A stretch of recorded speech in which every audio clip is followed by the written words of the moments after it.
Okay, lesson 35, monopolies. Now the definition of a monopoly is it could just be one firm. The reason why this is all ticked is I've just given this same talk but I didn't turn the camera on. Right, the definition of a monopoly is just one firm, but you can also have another definition which is where a monopoly has 25% of the market, because if a monopoly has 25% of the market then it still has power over prices and can therefore still be a price maker. Why is a monopoly? Because there's very high barriers to entry, e.g. it's going to cost you enormous amounts of money to enter that industry. It's also going to cost you enormous amounts of money to leave that industry. Think of the pharmaceutical industry or the building aeroplanes or something like that.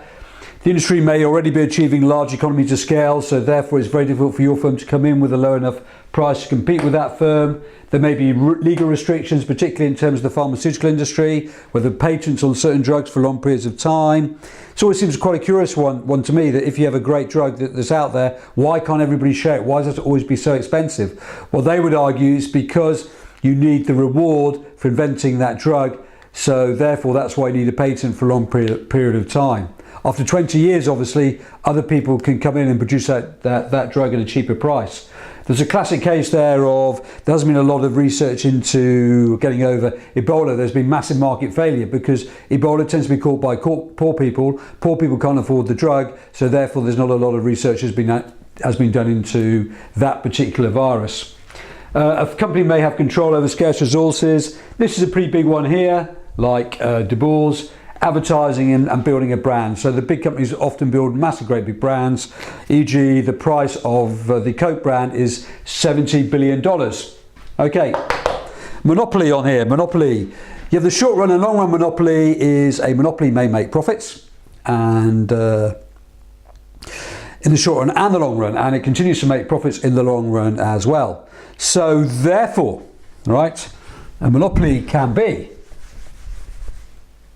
it is allocatively inefficient. Suppose we're not there. It is productively, can you see how bad my writing is now? Inefficient, because we're not there.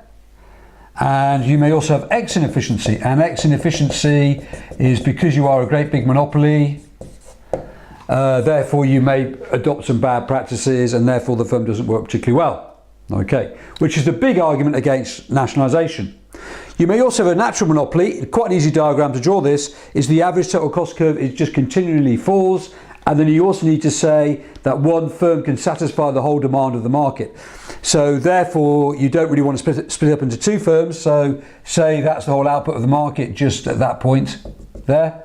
Split up in two, obviously the average cost is going to be significantly higher. Good examples of natural monopolies are infrastructures like Network Rail and the National Grid. And that begs the question about why we don't still have a nationalised rail service. It seems like an industry where people love driving trains and love railways, so why don't we just have a great big nationalised industry rather than having all these different franchises all over the place for a short period of time? So there's a lack of investment in that particular area, and it's also an industry, of course, that has lots and lots of positive externalities. Right, anyway, that is the story about a monopoly. Is a monopoly good for the consumer? No, it's not, for those three reasons. Okay? However, we come on to the next session in a second and we're going to have a look at that one. Thank you.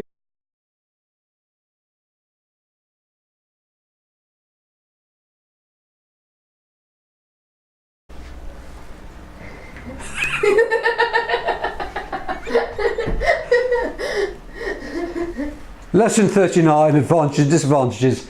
This lesson won't be very easy this morning because I've got my kids looking at me as I'm doing this, laughing away. Right, the advantages of a monopoly. Obviously, it is dynamically efficient because it makes large amounts of money, so therefore it can spend lots of money on research and development.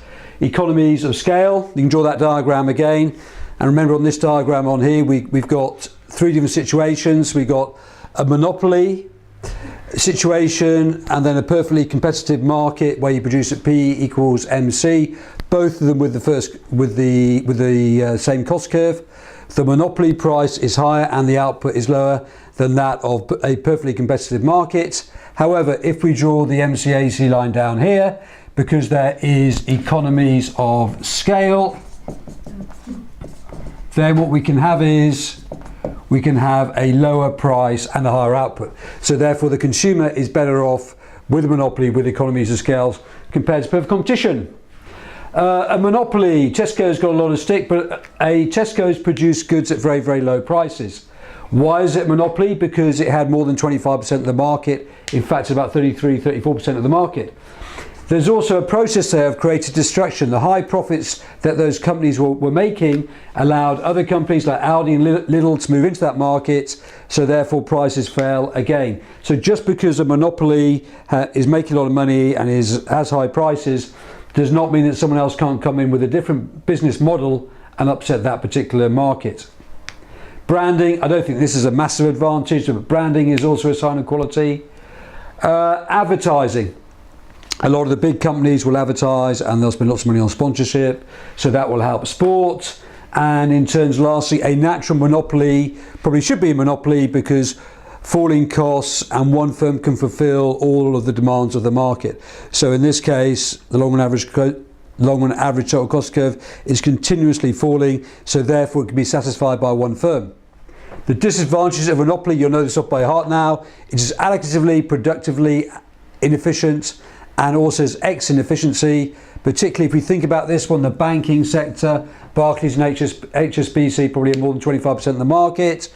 They have been known to be inefficient, partially because people haven't been able to judge how efficient their banks are. We've always assumed that they're actually doing quite a good job. So that is the whole picture on a monopoly.